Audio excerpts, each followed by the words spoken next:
Les premiers duels, les premiers ballons sont très importants. Oui, les premiers indicateurs hein, effectivement d'une rencontre avec un joueur qui reste supplémentaire. Il y a aussi Matteo Rabuel qui lui, oui. Lui par contre revient de blessure et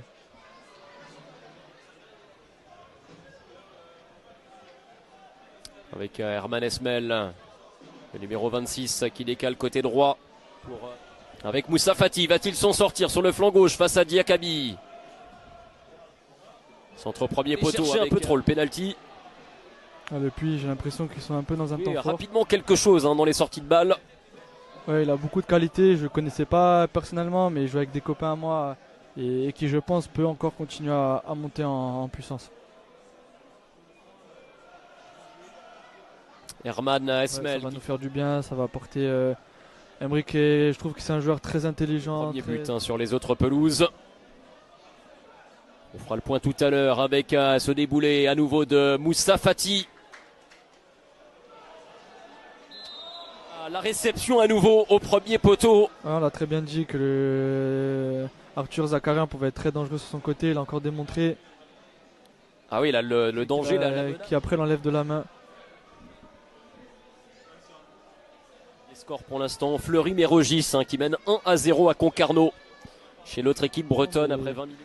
J'ai été formé avec lui à Bastia, qui a toujours été un très bon joueur et qui, avec le temps, forcément prend plus en maturité et qui a fait de très très belles saisons à Concarneau. Le numéro 26, Herman Esmel.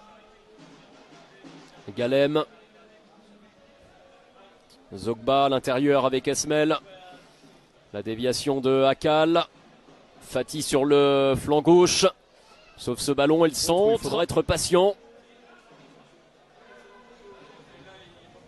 On le sent, hein, les deux équipes se craignent. Avec Xemo. Pour Esmel avec Fati sur le côté gauche, le piston. Xemo, ML.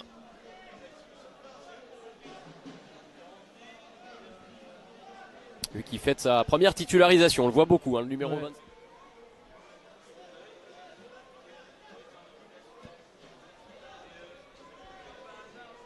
Retour d'Angois. Ouais. Il s'était ouvert l'angle de frappe, Paul Wad. Ces ballons, c'est important là. Finalement, c'est joué vite. Attention d'être bien en place. Herman Emel.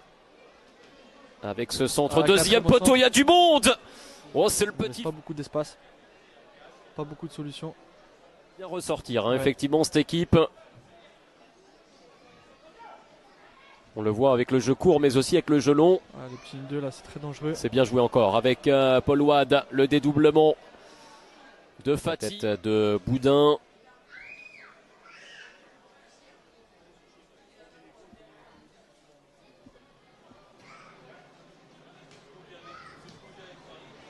Et encore un joli mouvement collectif hein, pour sortir de l'ornière. Avec Moussa Fati, IF qui trouve. Se connaissent très très bien, ils étaient heureux de se retrouver en avant-match tout à l'heure dans les couloirs. Qui est plutôt numéro 6 hein, sur le terrain, mais qui se projette beaucoup. Le numéro 26 de l'équipe du Puy, pour sa première, qui est très très en vue.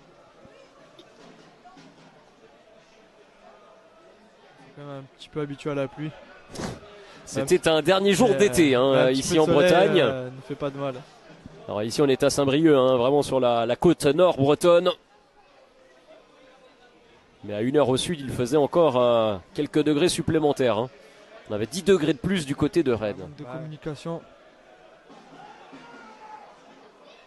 Referme vite hein, quand même, Guillaume Béguin. Eh ouais, ça se referme encore. Avec beaucoup de très bons joueurs et surtout un collectif. Avec Moussa Fati à gauche. Avec Herman Emel à ses côtés.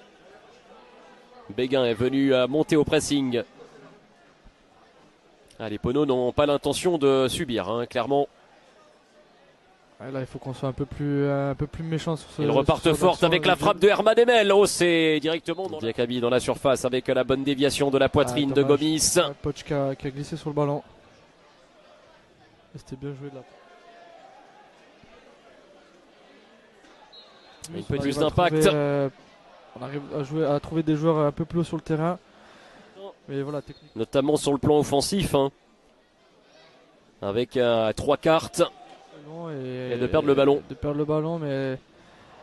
Sur Gomis et Royao. Pour les sorties tout à l'heure. Affaire à suivre. Je pense moi aussi, ouais. C'est de.